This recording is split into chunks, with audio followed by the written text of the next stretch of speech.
Assalamu alaikum wa rahmatullahi wa barakatuh, mtazamaji wa Kishki TV pote pale ambapo unapotufuatilia, karibu sana katika wadhakir hii ambayo ni special, ikiwa ni wadhakira tofauti kwa sababu hii leo tunakuwa hatuko live, lakini tuko nawe mtazamaji wetu kama ilivyo kawaida, kwa sababu ya mambo mbalimbali ambayo kama ilivyo kawaida tukiwa hapa ndani ya wadhakir tunakuwa tunakumbushana mambo mbalimbali ambayo yanayohusu dini yetu, lakini pia vipi ambavyo tutakavyoweza kuishi vizuri katika maisha yetu ya duniani, hatimaye kufaulu na kuelekea katika njia ambayo ilikuwa imenyooka. Mimi naitwa Khalid bin Omar na leo tupo naye hapa dai wa kimataifa Sheikh Nurdin Kishki, tukiwa naye leo na mada ambayo tutakayokwenda kuizungumzia ni jambo ambalo limesambaa sana katika jamii hivi sasa, katika ulimwengu hivi sasa.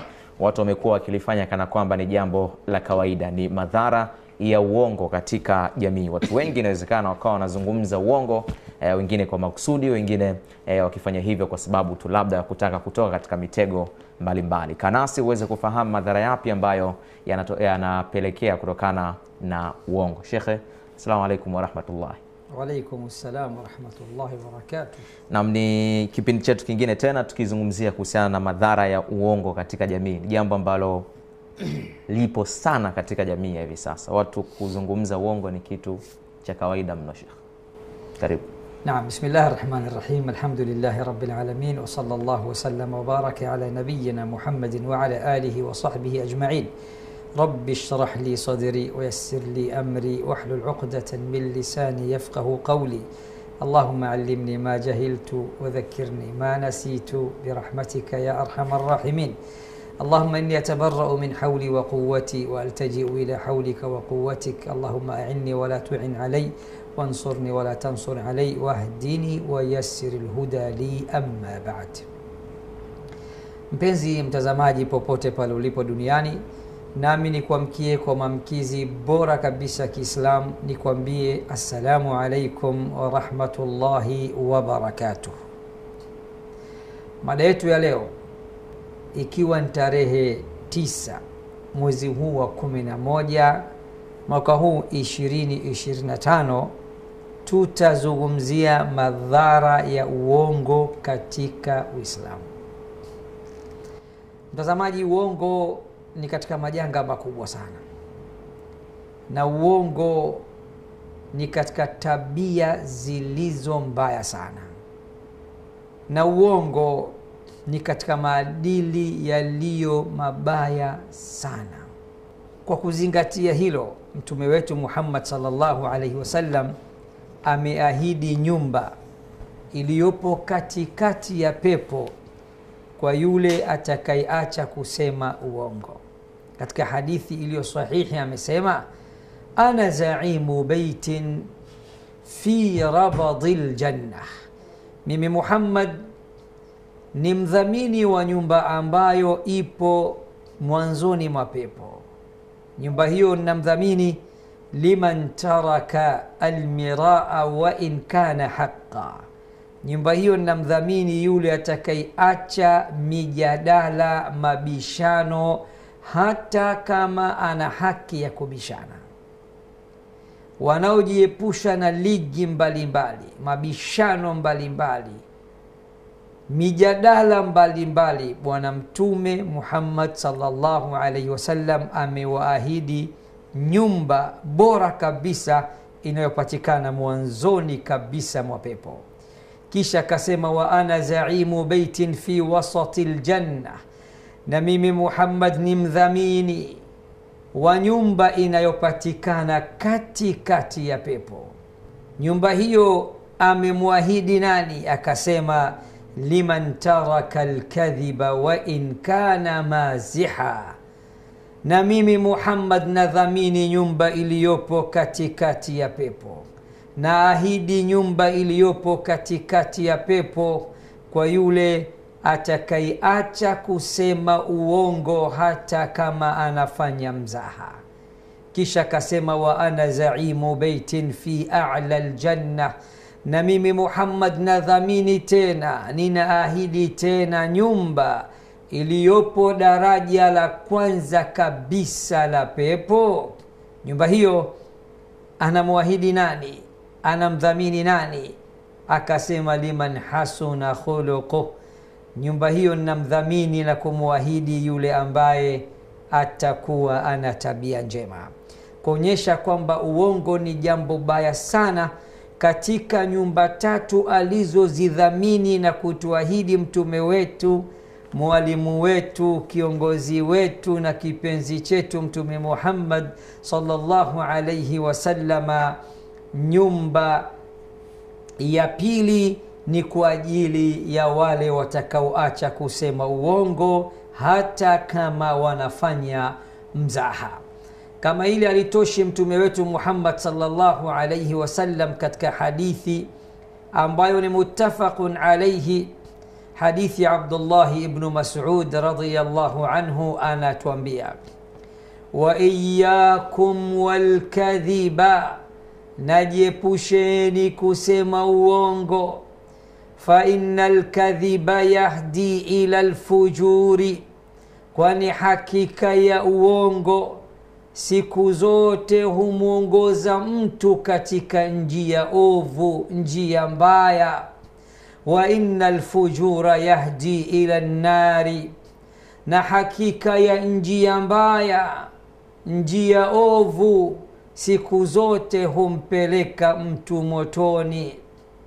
Wala yazalu rajulu yakdhibu, na ikiwa mtu hatoacha kusema uongo, hatoacha maisha yake kuwa ni maisha ya uongo, hatoacha kuishi katika mazingira ya uongo, wayataharra alkadhiba, na mtu ikiwa imefika pahala amejipamba kwa uongo na kujihalalishia uongo, hatta yuktaba inda Allahi kadhaba, basi mtu huyo ataandikwa huko mbele ya Allah katika faili lake, fulani bin fulani aka msema uongo.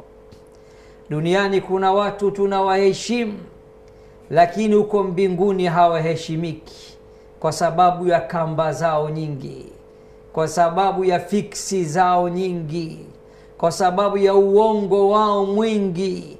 Ni mabingwa wa kutunga uongo, mabingwa kutengeneza mistari ya uongo, mabingwa kugombanisha watu, mabingwa wa kuchonganisha watu kwa maneno yao ya uongo, mabingwa wa kutenganisha watu kwa sababu ya uongo wao, mabingwa kufarakanisha ndoa mbalimbali, familia mbalimbali, wananchi mbalimbali na mataifa mbalimbali kwa uongo. Bwana Mtume sallallahu alayhi wasallam anatoa habari mbaya kwa mtu ambaye maisha yake yote ni kuongea uongo, kusema uongo, kashakuwa yeye mwenyewe hapo alipo ni muongo, sura yake ya uongo, physical appearance yake ni uongo, kila kitu chake ni uongo. Bwana Mtume anasema mtu huyo katika faili lake huko mbinguni ataandikwa fulani bin fulani aka msema uongo. Mtazamaji, angalia namna tabia ya kusema uongo ilivyokuwa ni tabia mbaya sana.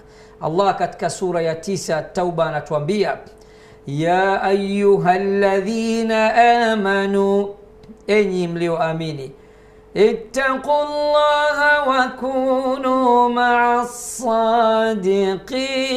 sadiqin, enyi mlioamini, mcheni Allah na kuweni pamoja na wasema kweli. Kama hili alitoshi mtazamaji, Allah ndani ya suratun Nahli anatuambia wasema uongo, wasema uongo wamekosa ishara na alama za imani. Na ndio maana watazame watu wote ambao ni wachonganishi, watu wote ambao ni waongo, mabingwa wa kutunga uongo kiasi ambao watu wakauchukulia huu ni ukweli, maneno matamu kuliko asali, ulimi mchungu kuliko shubiri. Watazame physical appearance zao, hawana dini wala imani. Allah anasema innama yaftari al-kadhiba alladhi إنما يفتري الكذب الذين لا يؤمنون بآيات الله وأولئك هم الكاذبون. Hakika si vinginevyo wanaozusha uongo siku zote, wanaotunga uongo siku zote, wanaosema uongo siku zote ni wale wenye alama na ishara ya kutoamini aya za Allah. Innama, hakika si vinginevyo, yaftari alkadhiba alladhina la yu'minuna biayati llah, wanauzua uongo, wanauzusha uongo, wanaosema uongo, waliofanya maisha yao kuwa ni uongo, hao ndio ambao hawaamini aya za Allah. Na ndio maana ukiwaambia Allah kasema, mtume kasema, hakubaliani na maneno ya Mungu, kwa sababu tabia ya kusema uongo imempelekea kumkosesha imani. Imani yake imekwisha ota mbawa mwaka 1947 na imekwisha paa. Hana dini, hana imani. Kama ile alitoshi, mpenzi mtazamaji, Bwana Mtume Muhammad sallallahu alayhi wasallam anatoa tishio, anatoa habari mbaya kwa wasema uongo. Tena anaahidi adhabu mahsusi maalum chini ya bonde linalopatikana katikati ya moto wa Jahannam kwa wasema uongo. Akasemaje? wailun lilladhi yakdhibu, wailun lilladhi yuhaddithu fayakdhibu liyudhika bihi nnasa, wailun lahu thumma wailun lahu. Ole wake mwenye tabia ya kuongea, mwenye tabia ya kuhadithia, mwenye tabia ya kusimulia, mwenye kuwapa watu update mbalimbali, mwenye kuwapa watu good news mbalimbali. Katika kuongea kwake, kuhadithia kwake, kusimulia kwake, kuwapasha kwake watu, anasema uongo. Liyudhika bihi nnas, ili apate kuwafurahisha watu. Allah, utadhani Bwana Mtume Muhammad sallallahu alayhi wasallam tunaye mwaka huu 2025 katika Afrika yetu, katika Tanzania yetu na ulimwengu wetu kwa ujumla. Anasema ole wake anayependa kuhadithia watu mara kwa mara, anayependa kuwapasha habari watu mara kwa mara, anayependa kuwasimulia watu simulizi mbalimbali mara kwa mara. Kisha katika kuhadithia kwake, katika kuongea kwake, katika kusimulia kwake, anajaza uongo mtupu, kamba tupu, uzushi mtupu. Lengo lake nini? Liyudhika bihi nnas, ili apate kuwafurahisha na kuwachekesha watu. Hao tunao, wamejaa wengi. Kisha Bwana Mtume akasema wailun lahu thumma wailun lahu, ole wake huyo, kisha ole wake huyo. Wanawachuoni wakasema wailun, maana yake Mtume anasema ole wake, bonde katikati ya moto wa Jahannam linamsubiria. Tazamaji, tuchunge sana ndimi zetu na tujitahidi sana kukwepa suala zima la kusema uongo. Ndugu mtangazaji, naam, siku hizi neno la unafiki limejaa katika vinywa ya watu wengi. Ukikelana na mtu Nafiki. ukizinguana na mtu mnafiki. Ukimuuliza mnafiki manake nini, jibu hana. Neno la munafiq ni mmoja, munafiqun ni wengi. Kitendo annifaqu, unafiki. Nini maana yake? Neno asili yake ni ya Kiarabu, watu hawajui, watu wanajitamkia tu hovyo.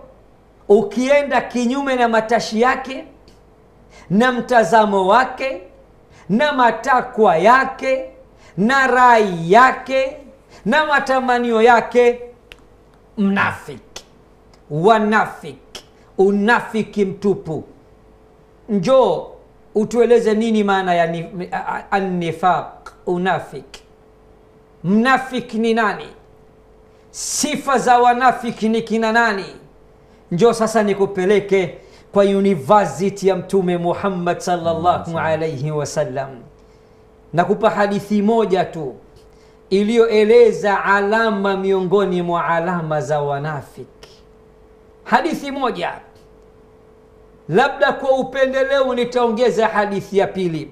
Bwana Mtume sallallahu alayhi wasallam anasema, ayatul munafiqi thalathun, alama na ishara za mtu mnafiki ni tatu. Unajitamkia tu mnafiki, humjui huyo mtu, hujawahi kuishi naye, hujawahi kukaa naye, huna uwezo wa kusimama katika mahakama kuu ya Mungu iliyopo mbingu ya 7 ukatoa ushahidi wa unafiki wake. Unaropokwa tu, unatuhumu watu tu. Bwana Mtume asema alama za munafiki ni tatu. Akisimulia husema uongo, akiahidi hatekelezi, akiaminiwa hawi mwaminifu. Sasa muulize kijana mwenzio anaipenda kuwaita watu wanafiki, athibitishe hao anaowaita wanafiki kipi waliwahi kusimulia wakasema uongo, lini waliwahi kuahidi hawakutekeleza, amana ipi waliwahi kupewa kakosa uaminifu. Bali hadithi za Mtume zinaonyesha atakayemlaani mtu au akamwita kafiri au akamwita munafik, neno lile linazunguka ulimwengu mzima, linakwenda mpaka mbinguni ya Rabbi. Mimi ni neno la tuhuma juu ya unafiki dhidi ya mtu fulani. Nimezunguka, sijamuona huyo muhusika, sijaona akiwa ana sifa hizo. Yani huo unafiki wenyewe unajua watu wake ni kina nani. Kisha lile neno linakwenda kumrejea mwenyewe aliyetoa neno la kumlaani mtu, kumwambia we kafiri, we ni munafiki, we ni fasiki, akampa mtu majina mazito. Lile neno halidondoki babu, linazunguka kutafuta yule mtu kweli anazo sifa hizo, ili neno hilo lijikite kwake, limgande. Neno linakosa pahala pa kukaa kwa muhusika, kwa sababu katuhumiwa kwa matashi tu. Muumba anajua sifa hizo hana. Neno linakwenda kwa muumba mbinguni. Muumba anaiambia rudi kwa yule aliyotoa laana hiyo, au neno hilo la ukafiri, au neno hilo la unafiki. Matokeo utaona wanaopenda kuwaita watu wanafiki, unafiki miaka mingi sana umerudia wao, na ndio maana hawana kheri na baraka, machokora watu. Inarudi kwao. Hadithi ya pili ya Bwana Mtume sallallahu alaihi wasallam anasema, arba'un min khisalin almunafiq, mambo manne ni katika alama za wanafiki na ni mambo ya wanafiki. Jambo la kwanza, idha haddatha kadhaba, atakapohadithia husema uongo, si msema kweli. La pili, wa idha waada akhlafa, na atakapoahidi anakwenda kinyume na ahadi yake. La tatu, wa idha tumina khana, na atakapoaminiwa hufanya khiana, si mwaminifu. Akaongeza la nne, wa idha khasama fajara. Allahumma salli wa sallim ala sayyidina Muhammad. Hebu angalia, Mtume kanigusa kwenye kipengele hichi mpaka namswalia kwa sauti kubwa. Anasema na alama ya 4 ya munafiq ni yule ambaye ugomvi wake hauna mpaka. Atakapogombana na mtu anapitiliza. Hivi hamuwajui kuna watu wakishagombana na wenzao basi ni kununa kwenda mbele, utadhani mademo wa Dar es Salaam. Kanuna mtu, mwanaume mzima, mwaka mzima asemeshana na mwanaume mwenzake. Alama za unafiki. Hanaga ugomvi mdogo, na atakapogombana na mtu huchupa mipaka, hufanya maovu makubwa, hajui kwamba kuna kugombana na kupatana. Na ndio maana Mtume akasema mwisho wa ugomvi mbele ya Waislamu ni siku 3 tu. Sasa nyinyi mwajui watu ambao kwamba kama mbwai iwe mbwai, liwalo na liwe, ubaya ubwela, udugu umala, hamuwajui? Ni alama miongoni mwa alama za wanafiki. Mimi mtangazaji na kitabu kinaitwa Silsilatu Dhahabia, mijeledi 3. Mjeledi wa 3 katika hicho kitabu kimekusanya alama 40 za wanafiki. Mtazamaji wako yeye anajua alama 3 tu. Ndio. Leo nimekutajia hadithi iliyotaja alama 3 za wanafiki, kisha nikakutajia na hadithi nyingine iliyotaja alama 4 za wanafiki. Ni wangapi katika watazamaji uliwahi kusikia maisha yako alama za wanafiki ni 4? Mimi nimejua leo. Unaona Khalid? Najua ile hadithi ya 3. Ile ya 3. Sasa hii ya pili hii imekusanya zote 3 ikaongeza na ya pili. Ni kwamba ukimwaga mboga na mwaga ugali. Au ukimwaga ugali na mwaga mboga. Hawanaga kumswalia Mtume, hawataki kupatanishwa. Wa idha khasama fajara, na atakapogombana na mtu huchupa mipaka, ugomvi wake hauishi, hufanya uadui wa kuendelea na uovu wa kuendelea. Wapo wengi sana. Sasa leo unajikuta watu wanatamka unafiki.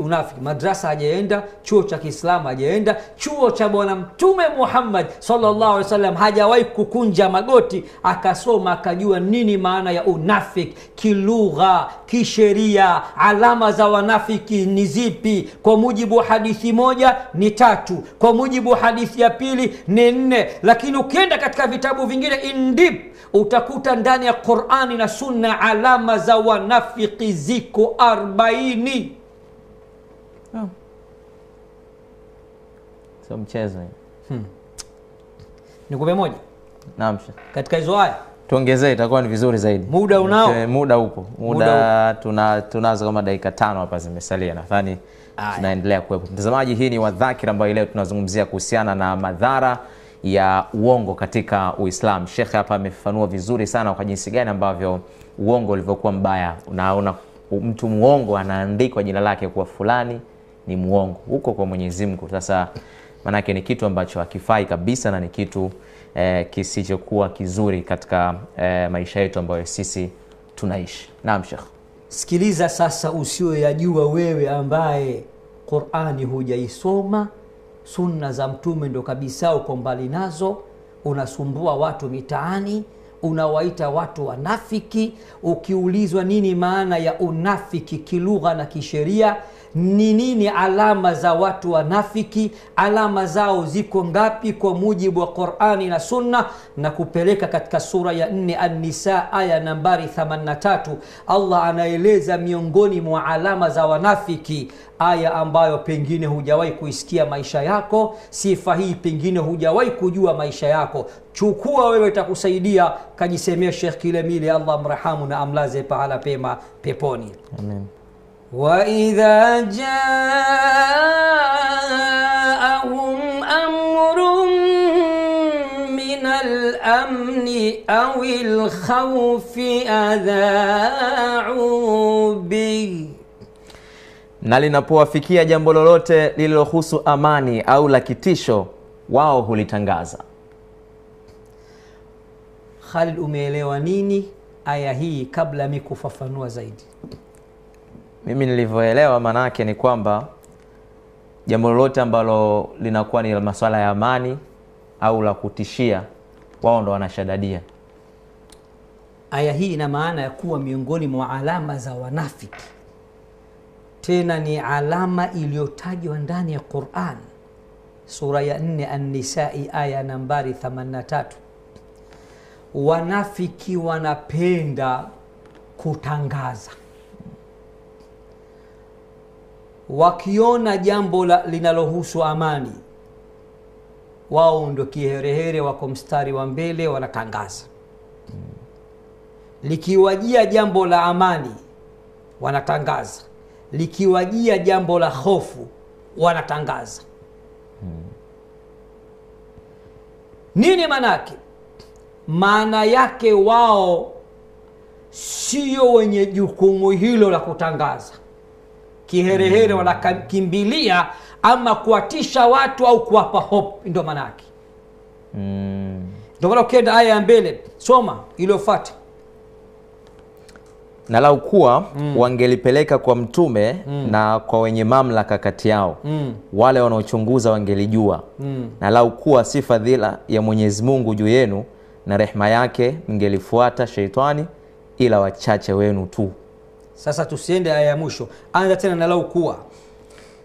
Lau kuwa wangelipeleka kwa mtume na kwa wenye mamlaka kati yao, wale wanaochunguza wangelijua. Unaona hiyo? Aya hii inakwambia anayepaswa kuwapasha watu habari juu ya hali ya hewa, juu ya mazingira, juu ya maisha, kukoje, shwari au si shwari, ama ni mtume au wenye mamlaka. Leo viongozi. Leo ni watu wangapi ambao sio mtume? Kwa Waislamu utume ushakoma. Wala hawana mamlaka yoyote. Ana ki-online chake au ana ki-akaunti chake feki, humu ndani kila kukicha anawapa watu habari juu ya sehemu au kazi au pahala au jukumu ambalo yeye sio msimamizi wake. Iko sana. Unaona hiyo? Sasa kwa sababu mada yetu leo sio wanafiki, mada yetu ni kwamba tunazungumzia uongo na kipi kilichotufikisha kwa wanafiki.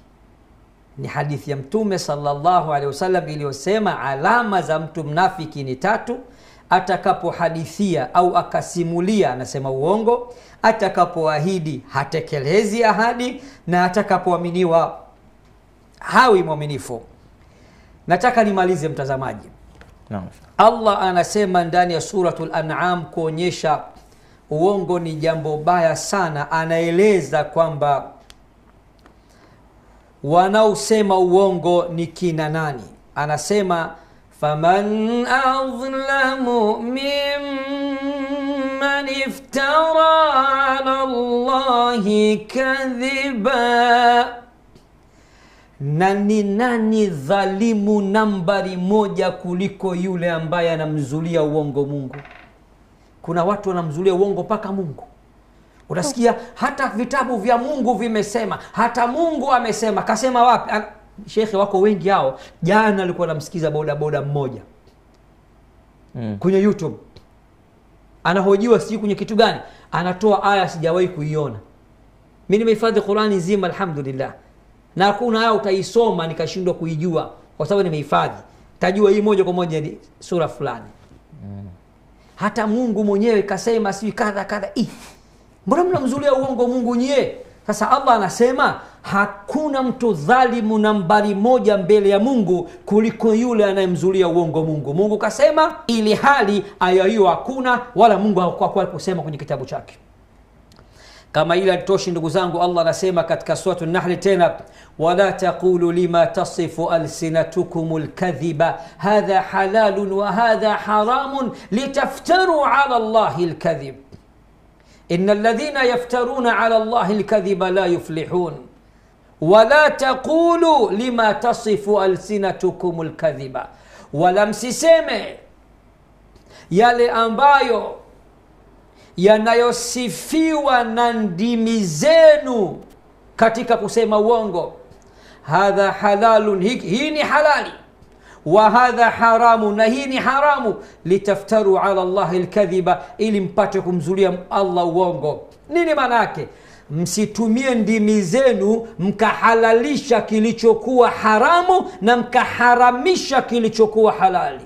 Msiseme hii ni halali ili hali ni haramu, na wala msiseme hii ni haramu ili hali ni halali, ili mpate kumzulia Allah uongo. Innal ladhina yaftaruna ala Allahi alkadhiba la yuflihun, hakika wale wanaomzulia uongo Mungu hawatofaulu.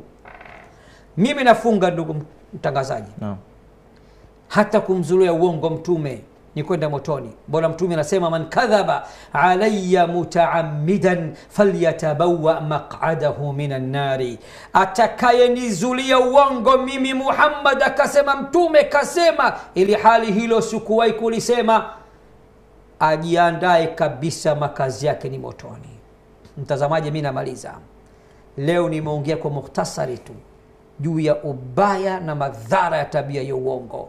Tujiepushe na uongo, kwa sababu uongo ni njia mbaya, na hiyo njia moja kwa moja inamuongoza mtu kwenda motoni. Na ikiwa mtu hatoacha kusema uongo, kuwafunga wenzake kamba, kuwapiga wenzake fiksi, basi huyu ataandikwa huko mbinguni katika faili lake, faili ambalo lipo katika mahakama kuu ya Allah juu ya mbingu ya 7, ataandikwa fulani bin fulani aka msema uongo. Nimemaliza na kuaga, nasema wassalamu alaikum warahmatullahi wabarakatuh. Wa alaikum salam warahmatullahi wabarakatuh. Sheikh, kabla hatujafunga kipindi chetu, umezungumzia kwa mfano kama huyu mtu ambaye tayari ameshaandikwa, na bahati mbaya labda mtu sasa hivi amejijua na amekusikia namna madhara yake jinsi yalivyo, na anajua mimi ni muongo, afanye nini?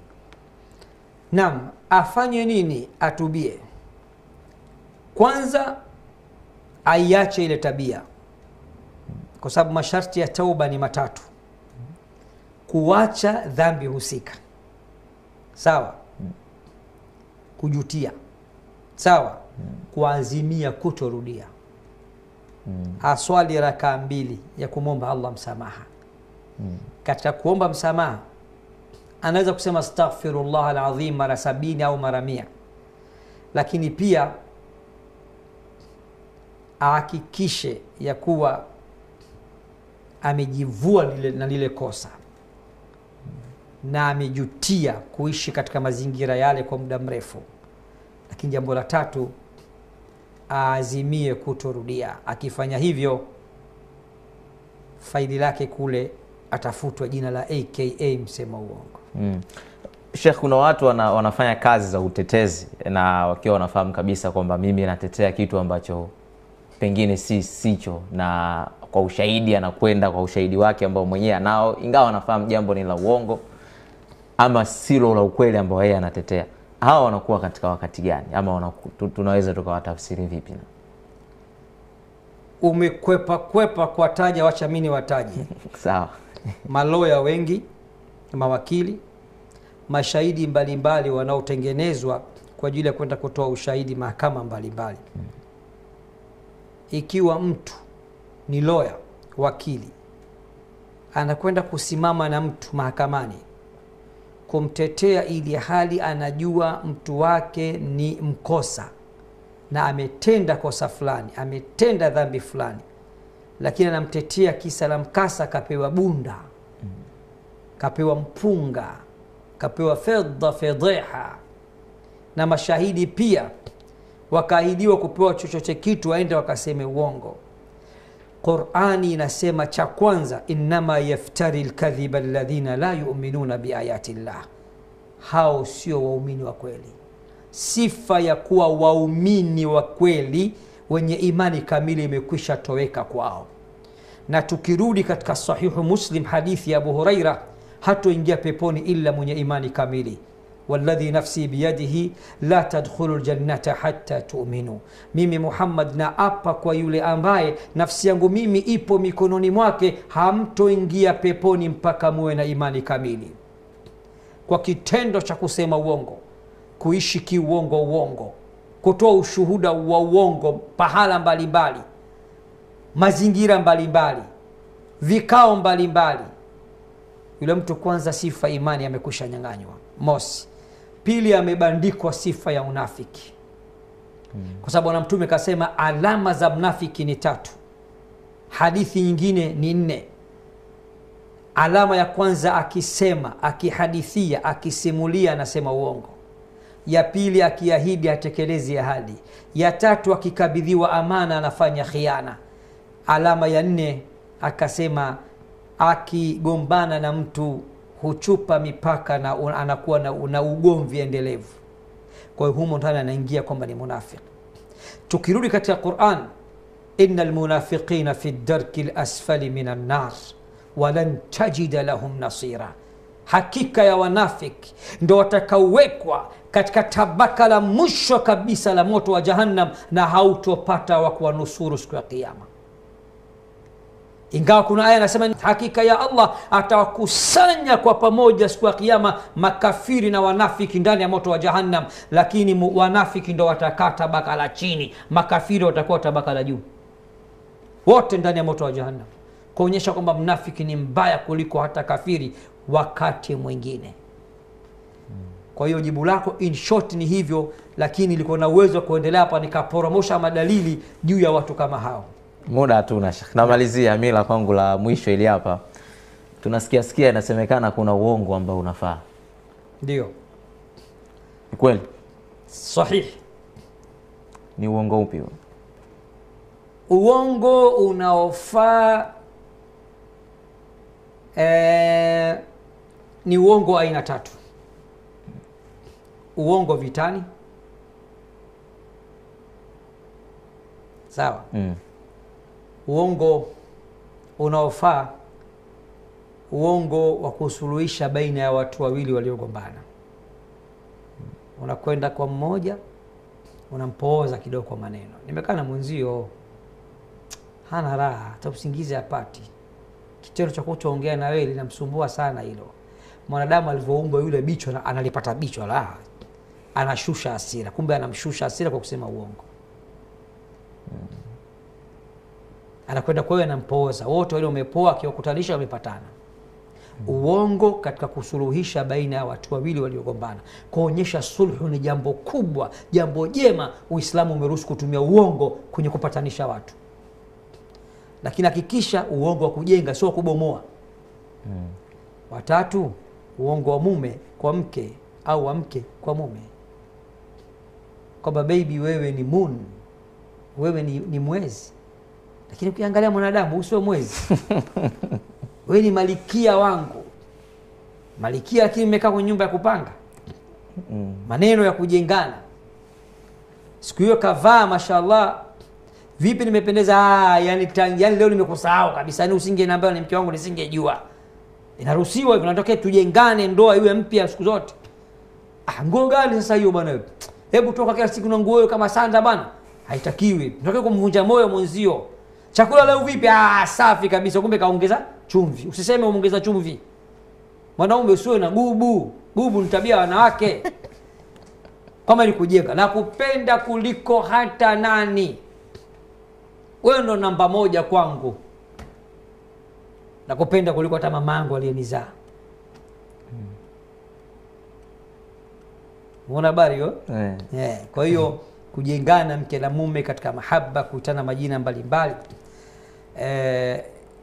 Pia inaruhusiwa kutumia uongo ili mradi kujenga zaidi ndoa na endelee kuwa mpya. Sawa, Sheikh, sisi tunakushukuru sana, labda nikupatie sekunde 30 tu kwa ajili ya kukamilisha mada yetu leo. Zama tunazoishi ni ngumu sana. Zama tunazoishi mdomo unafanya kazi sana. Zama tunazoishi ndani yake ulimi unafanya kazi sana. Muumini wa kweli ni yule ambaye atachunga ulimi wake. Bwana Mtume sallallahu alaihi wasallam alimwambia Muadh ibn Jabal, amsik alayka hadha, ewe Muadh, ishike, izuie, ifungie ulimi wako. Muadh akastuka akasema, wahal nahnu muakhadhuna fima naqulu ya Rasulullah, kwani Mtume sisi siku ya kiyama tutakuja kuadhibiwa kwa maneno yetu, jokes, maneno justi tu, maneno. Mtume akamwambia, thakilatka ummuka ya Muadh, mama yako akukose wewe Muadh.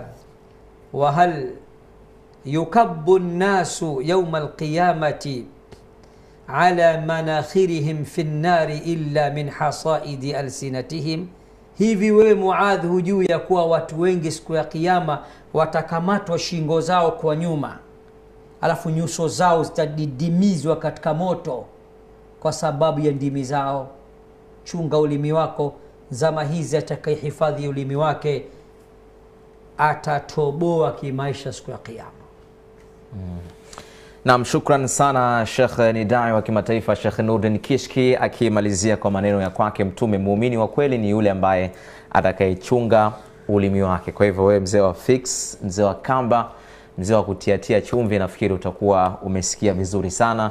Tuache uongo ili kusudi tuweze kufaulu. Shekhe, nafikiri mpaka kufikia hapa hatuna la ziada. Mtazamaji wetu tunakushukuru sana kuendelea kwa nasi. Endelea kutazama Kishki TV. Kwa ambaye bado kuja subscribe, fanya kusubscribe, ulikes, ushare video hii na zingine ambazo tunakuletea ili kusudi na wengine pia waweze kupata elimu hizi ambazo tunatoa. Na pia vile vile unaweza kutufuatilia katika mitandao yetu mbalimbali ya kijamii, ikiwemo katika Instagram ya Kishki Online TV, lakini pia na account ya Sheikh Nurdin Kishki, pamoja pia katika account za Facebook ya Sheikh Nurdin Kishki pamoja na Kishki Online TV. Kwa niaba ya wenzangu Abdul Karim Abdurrahman, Omar Nganga pamoja na Ramadhan Komaji mcha Mungu, mimi ni Khalid bin Omar.